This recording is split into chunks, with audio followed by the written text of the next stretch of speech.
Mongil Stardive is an upcoming gacha MMO crossover with monster hunting elements coming out pretty soon, made by Netmarble, the people who brought you Tower of Fantasy. I recently got a chance to play the closed beta, and let me tell you, it kind of sucks. Hi, I'm WhiteDawg, and today I'm going to tell some of the good, some of the bad, and show you some footage of the closed beta of Mongil Stardive. Now, my initial impression was that the graphics are pretty good, the character designs were pretty cool, and a lot of the characters were likable. It had a pretty good sense of humor in some of the quest dialogue and stuff like that, but there are a lot of glaring flaws that kind of took away from the fun of the experience.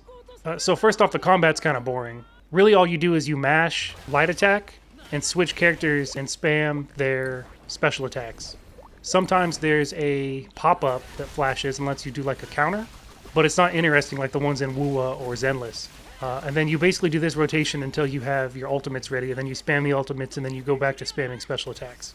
Now, if you compare that to like Zenless, the combat is kind of simple. You can button mash, but there's some other flashy counters, dodge attacks, and even though it's simple, it's pretty addictive once you get into it.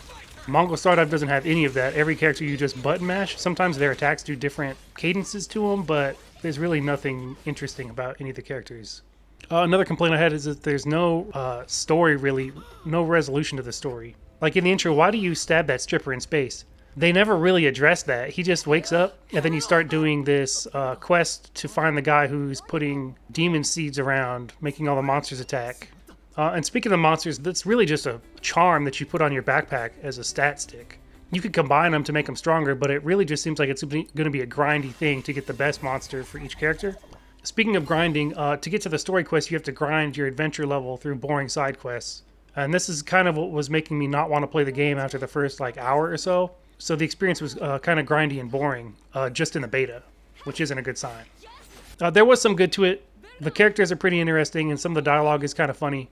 Character designs are generally pretty decent.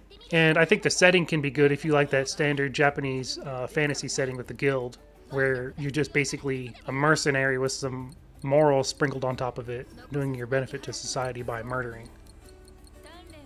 So in summary, it's an early version, so it's hard to say how it's actually going to turn out. If combat improves and the multiplayer adds a whole lot of value to the experience, then I would say it might be fun and it's something to keep an eye on if you're interested in this type of game.